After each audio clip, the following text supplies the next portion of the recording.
तो मैंने मेरा पहला लंबा trip Mumbai to Vapi and return करीब 300 किलोमीटर के आसपास का ये ट्रिप था। बहुत ही मज़ा आया। तो अगर आपको मेरा रिव्यू जानना है 2022 जो रॉयल एनफील्ड क्लासिक 350 आई है उसका हाईवे का एक्सपीरियंस क्या है, तो मेरे साथ इस वीडियो में अंत तक बने रहिए। ये काफ़ी डिटेल वीडियो है और कोई भी पॉइंट मिस नहीं करना माय फ्रेंड, ताकि आप जो डिसीजन लो वो एकदम क्लियर कट डिसीजन हो। मैंने बाइक खरीदी है, मैंने बाइक चलाई है और उसके बाद में मैं ये रिव्यू दे रहा हूँ। ये पेड रिव्यू नहीं है, ये एक ओनर का रिव्यू है based on the highway tour that I did. Channel पे नए हैं, don't forget to hit the subscribe button and hit the bell icon as well, ताकि जब भी मैं कोई एक नया वीडियो बनाऊं आप तक उसका नोटिफिकेशन आ जाएगा। सुबह का कोल्ड स्टार्ट करते हैं। जय श्री गणेश।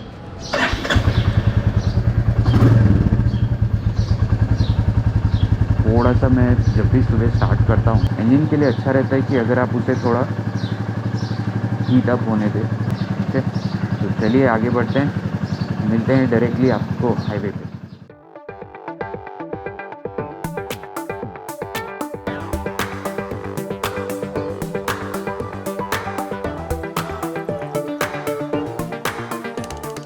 मैंने आज एक पहला लॉन्ग राइड किया है Mumbai to Vapi, like around 300 kilometre में जाके वापस आने वाला हूँ। अभी फ़िलहाल हम लोग मुंबई अहमदाबाद हाईवे पे हैं। तो सबसे पहले तो ये समझते हैं कि ये जो रॉयल एनफील्ड क्लासिक 350 है ये पूरा नया इंजन से बनाया गया है। मतलब जे सीरीज़ करके नया इंजन लॉन्च किया है। पिछला वर्जन और ये वर्जन मतलब आप समझ लीजिए कम्प्लीटली डिफरेंट हो गए मशीनरी और इक्विपमेंट्स के मामले में। यस, मीटियोर से काफ़ी कुछ शेयर हो रहा है। हम लोग जब बात करते हैं ये डिज़ाइन की, तो ये अभी भी इंडिविजुअल क्लासिक डिज़ाइन है। इंजन इसमें मीटियोर जैसा ही है, बट इसका जो ट्यूनिंग है ये क्लासिक राइडिंग के लिए है, ना कि स्पीड क्रूजिंग के लिए। मीटियोर हल्का है थोड़ा, इससे उसमें प्लास्टिक पार्ट्स काफ़ी यूज़ किए गए, तो वो हल्का है और उसमें आप स्पीड में भी जा सकते हैं, वो उसके लिए बनाया गया। बट ये जो बाइक है ये क्लासिक वे ऑफ टूरिंग के लिए बनाया गया है। तो जी हाँ दोस्तों, मैंने अभी तक इसे अराउंड 1500 किलोमीटर ऑलरेडी गाड़ी चल गई है और अभी मैं इसके बाद एक 300 किलोमीटर आज का एक लंबा राइड करने वाला हूँ, जहाँ पर मैं ये वन गो में फिनिश करने वाला हूँ। लगभग मैं मुंबई वापस जाके वापस मुंबई आने वाला हूँ। जो पॉइंट्स मुझे लगेंगे कि आपके सामने रखना चाहिए मैं वो सारे पॉइंट्स रख रहा हूँ। स्टार्ट करते हैं इसके इंजन से। तो ये एक 350 सीसी का इंजन है जिसमें सिर्फ 5 गियर्स है। फर्स्ट से 4th गियर तक इसमें बहुत ही अच्छा पावर डिवाइड किया गया है, बट 5th गियर में बहुत ही मिनिमम पावर है एंड मैक्सिमम पावर आपको इसमें 3rd गियर पे मिलेगा, जहां आपको लिटरली आप इस बाइक को 3rd गियर पे ही 90 तक लेके जा पाएंगे बहुत ही स्मूथली। एंड उसके बाद आपको 110 120 मैक्स पावर है, उसके ऊपर आप इस बाइक को नहीं लेके जा सकते, वहाँ पर इसको कैपिंग दे दिया गया है। सो इंजन बहुत ही स्मूथ है, इंजन बहुत ही पावरफुल है at the same time, and engine completely vibration free है। जिस तरह से इसे इस चैसी के साथ कनेक्ट किया गया है, इसने इस बाइक को कम्प्लीटली वाइब्रेशन फ्री बना दिया। तो हाई स्पीड पे अगर आप चला रहे हो, हाईवेज पे चला रहे हो, लॉन्ग टूर कर रहे हो, आपको ये बाइक का वाइब्रेशन ज़रा भी फील नहीं होने वाला है। रिजल्ट करेगा जहाँ पर आप एक लंबे टूर पे गए और आपको थकान बिल्कुल भी महसूस नहीं हुई। जो इसका हीट मैनेजमेंट है, 350 सीसी बाइक आप सिटी में चलाइए या हाईवे पे चलाइए, इसका हीट मैनेजमेंट बहुत ही अच्छा है। जबकि ये एयर कूल्ड है, ये लिक्विड कूल्ड भी नहीं है। ट्रैफिक कहीं हाईवे पे भी मिलता है हमें, बहुत बार सिटी में भी मिलता है। ये एक और एडिशनल पॉइंट हो जाता है, क्योंकि बहुत बार हम हायर सीसी वाले बाइक्स लेते हैं 350, या मैंने और कॉम्पिटिटर बाइक्स यूज़ किए हैं जहाँ पर वो इंजन लिटरली गर्म हो जाता है। कूलिंग पॉइंट ऑफ व्यू से या फिर engine heat management point of view से ये इंजन्स आपके पैरों को ज़रा भी तकलीफ़ नहीं देगा, ज़रा भी हीट ऐसे लगेगा नहीं कभी भी कि अरे ये हीट आ रहा है मेरे इंजन का मेरे तरफ। गियर शिफ्टिंग इसमें बहुत ही स्मूथ और बहुत ही प्रिसाइज है। अपार्ट फ्रॉम न्यूट्रल पे कभी कभी आते वक्त थोड़ा सा ये लगता है कि गड़बड़ है, but most of the time आप पकड़ लीजिए 99.9% टाइम बहुत ही प्रिसाइज शॉर्ट गियरिंग है। ऐसे कोई लंबे लंबे थ्रोज नहीं है, शॉर्ट गियरिंग है और बहुत ही प्रिसाइज है इसका गियर बॉक्स। तो इसके बाद आते हैं इसका हाई स्पीड स्टेबिलिटी। बाइक में जो इंजन अभी जिस हिसाब से इसे वाइब्रेशन फ्री कर दिया गया है, हैंडल वाइब्रेशंस होते थे ना, मैं प्रीवियस बाइक्स का मेरा जो एक्सपीरियंस है कि हाई स्पीड पे वाइब्रेशन इस बाइक का इतना बढ़ जाता था कि हाई स्पीड में इस बाइक का स्टेबिलिटी, क्योंकि आपका अगर हैंडल हिल गया तो काफ़ी डेंजरस हो सकता है हाई स्पीड पे जाने के लिए।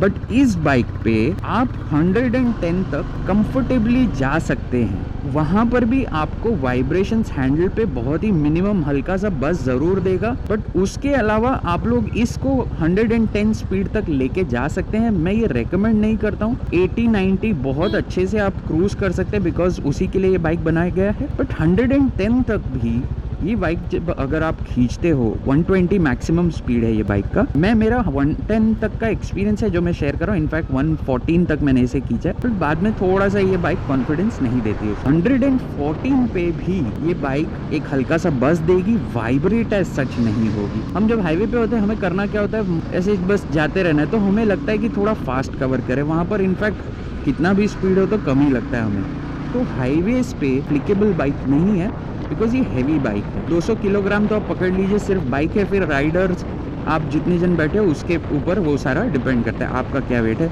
मेरा वेट अराउंड 75 kg है और मैं 5'7" का मेरा हाइट है, तो उस हिसाब से मेरे लिए ये बाइक जो है एकदम कंफर्टेबल बाइक बन गया है for my long tour rides.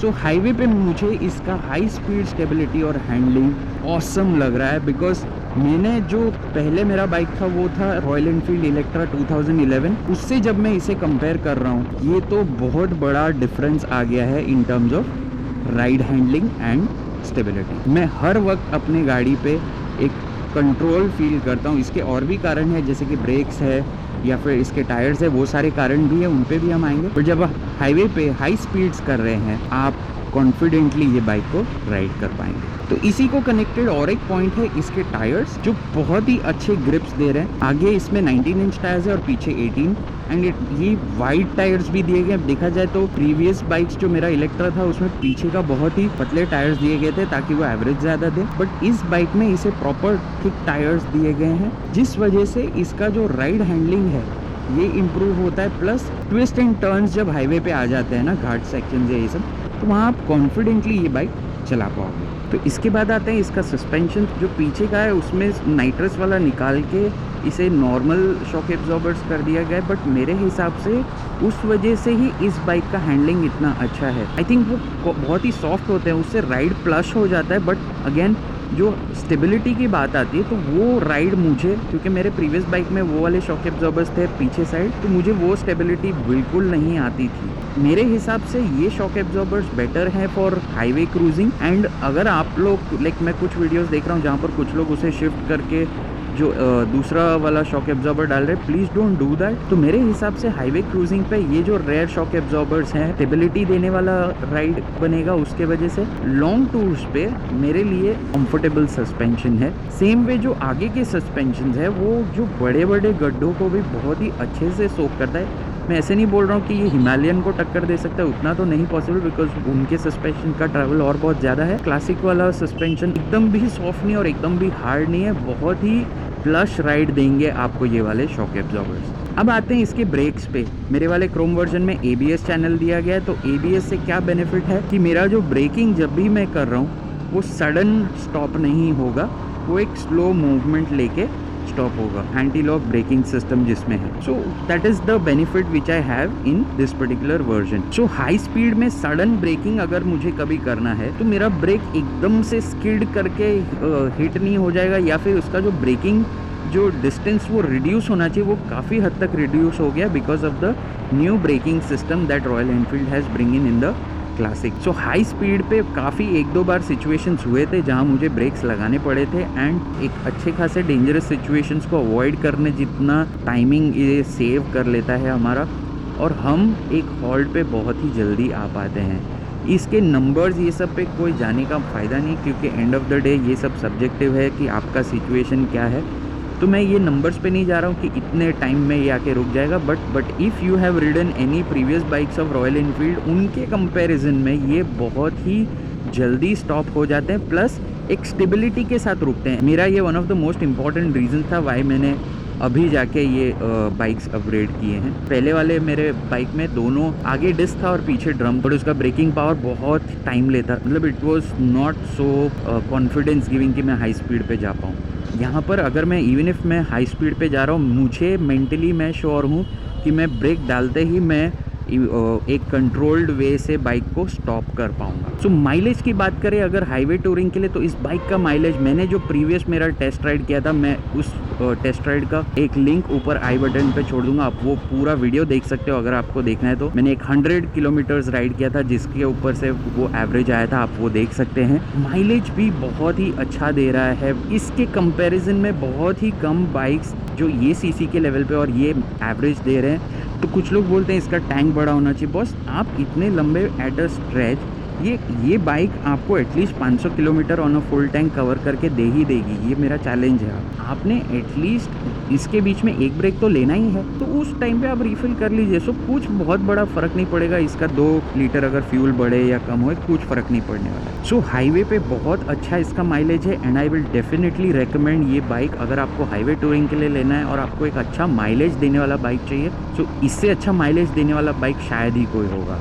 अब आते हैं इसके बहुत ही इम्पॉर्टेंट पार्ट पे जिसे हम बोलते हैं सीट। अगर आप टूरिंग करते हो तो मैक्सिमम टाइम आपको इस बाइक के ऊपर बैठना है, तो मैक्सिमम कांटेक्ट जो आपका बॉडी का बाइक के साथ होता है वो होता है सीट और हैंड, मतलब आपके हाथ बाइक को ग्रिप करते हैं हैंडल पकड़ने के लिए। आज मैंने इसे अराउंड 290-300 किलोमीटर्स के आसपास नॉन स्टॉप चलाया है।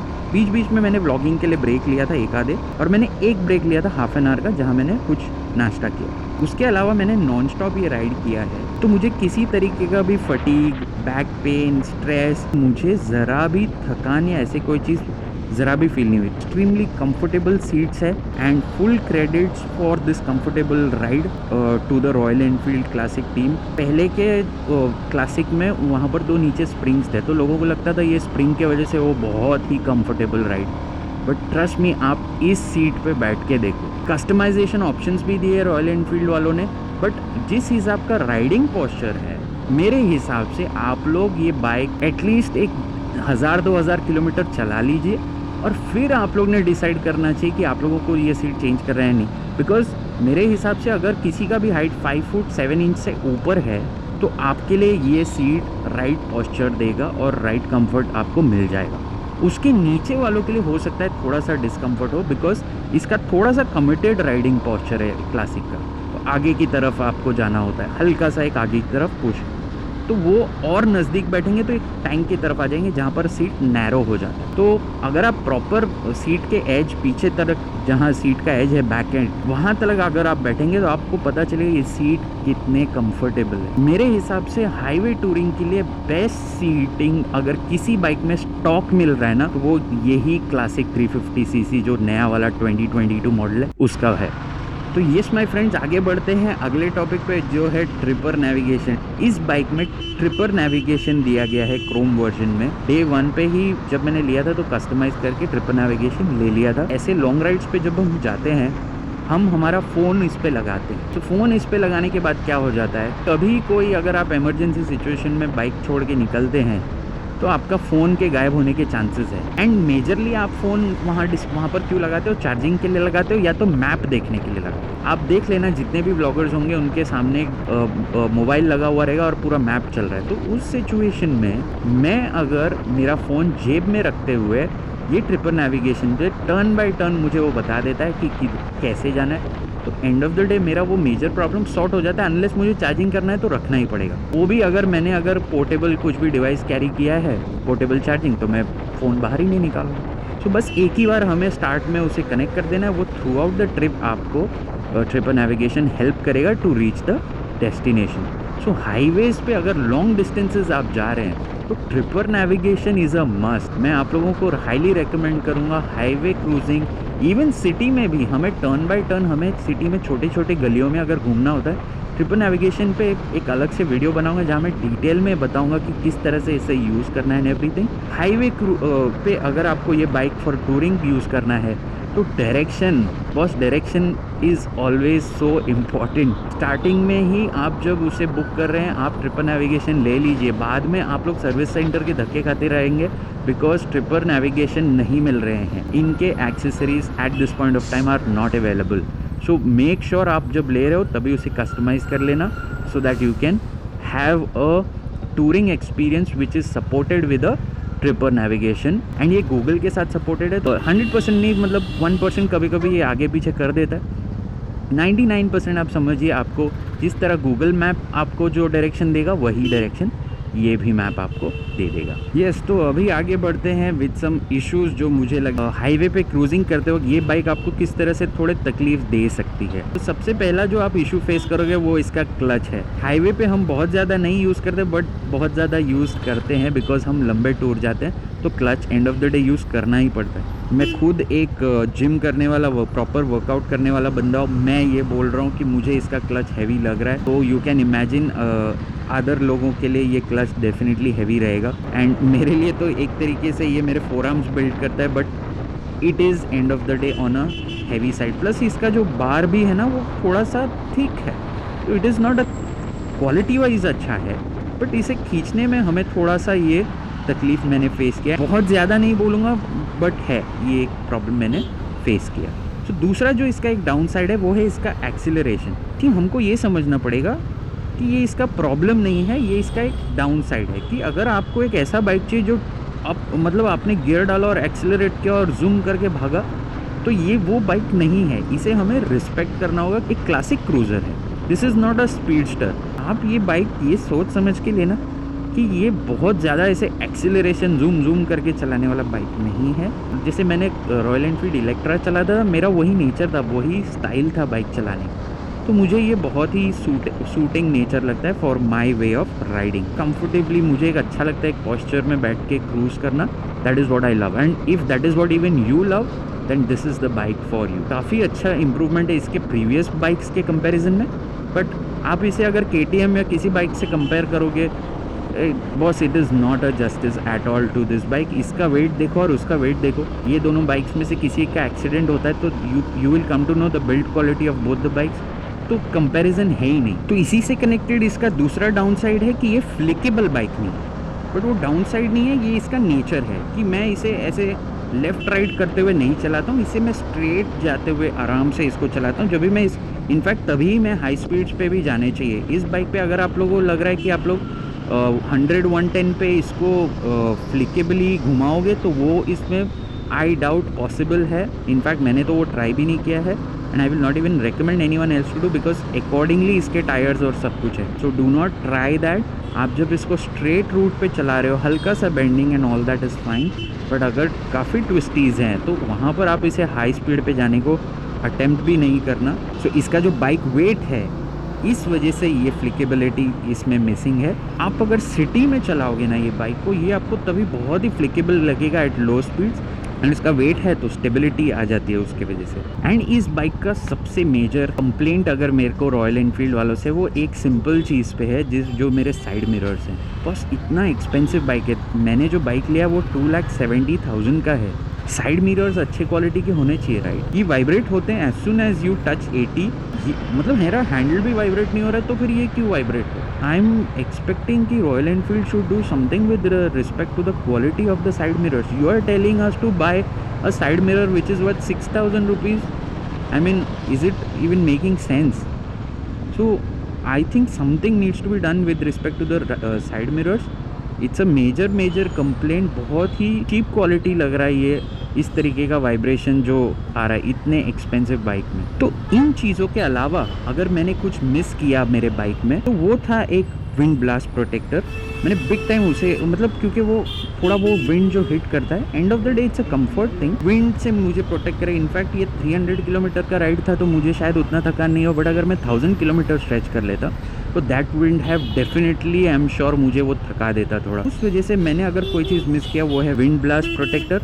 डेफिनेटली ये एक्सेसरीज़ आने वाले टाइम में मैं उसको मेरे बाइक में फ़िट करूँगा। और मैंने कुछ मिस किया है वो है एक साइड बॉक्स, कि मैं कुछ मेरे इंपॉर्टेंट चीज़ें, वो चाहे व्लॉगिंग किट हो या मेरे इंपॉर्टेंट पेपर्स हो या लैपटॉप हो, ऐसे कोई भी चीज़ हो, मैं स्टोर करने के लिए मैं एक साइड बॉक्स देख रहा हूँ। जो रॉयल एनफील्ड के शोरूम में मैं काफ़ी बार जा चुका हूँ, वो एक्सेसरी अवेलेबल रहता ही नहीं है। उनका यही बोलना होता है, नहीं सर अभी नहीं है, वो अवेलेबल नहीं है, आपको प्री ऑर्डर करना।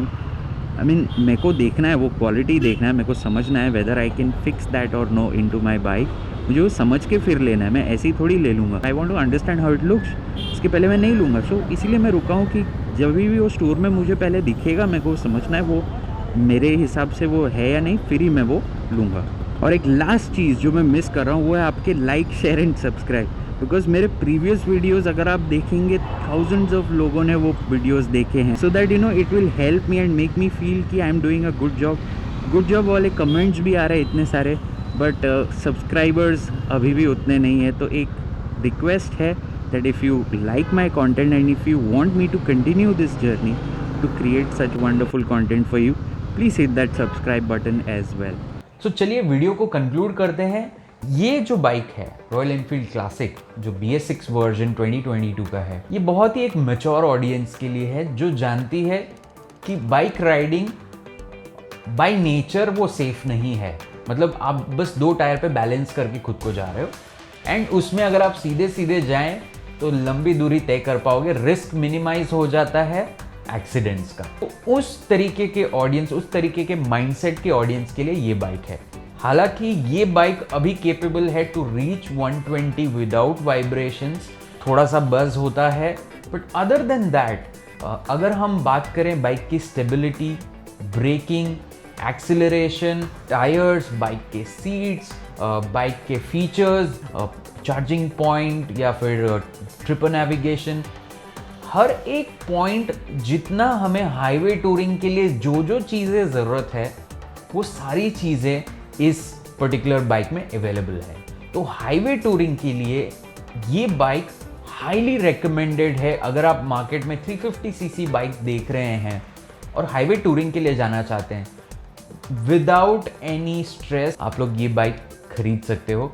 कुछ मॉडिफिकेशंस विद टाइम आप लोग कर सकते हैं, एज एंड व्हेन आपको लगे कि ये मॉडिफिकेशन मुझे करना चाहिए तब आप वो मॉडिफिकेशंस कीजिए। अदरवाइज ये बस रेडी टू गो पैकेज है। अगर ट्रिपर नेविगेशन आपके वर्जन में नहीं है तो probably you will have to wait. Rest तो फिर आपको शायद पैनियर बॉक्सेस लगाने and that's it, everything is set. Charging से लेके एवरी पॉइंट इज अवेलेबल। तो आप ये बाइक डेफिनेटली ले सकते हो, चाहे आपको इंडिया ट्रैवल करना है, अब्रॉड ट्रैवल करना है। अभी तो रॉयल एनफील्ड काफ़ी सारे दूसरे कंट्रीज़ में भी अवेलेबल है, तो पार्ट्स वहाँ पर भी आपको मिल ही जाएगा। सो टूरिंग के मामले में आज भी रॉयल एनफील्ड क्लासिक उसने इंजन चेंज करके now the game is gone to the next level, जहाँ पर हाईवे टूरिंग के लिए क्लासिक 350 सीसी जो 2022 एडिशन है, unbeatable, unmatched quality in terms of ride जो आपको मिलेगी। तो अगर आप एक ऐसे बाइकर हो जिसको माइल्स मंच करने हैं at your own pace, at your own sweet time, दुनिया देखते हुए, मैं ये नहीं बोल रहा हूँ फोकस हटाना है, but you are not a speed rider, someone who wants to enjoy the journey rather than reaching fast. मतलब मैं जर्नी को एंजॉय करना चाहता हूँ, वहाँ पहुँचने की मुझे घाई नहीं है, मुझे बस ये जर्नी अच्छे से एंजॉय करना है। एक आराम से एक क्लासिक थंब के साथ मैं अपने एक जर्नी पे पहुँचना चाहता हूँ। So that's it for today. See you in my next vlog. Thank you.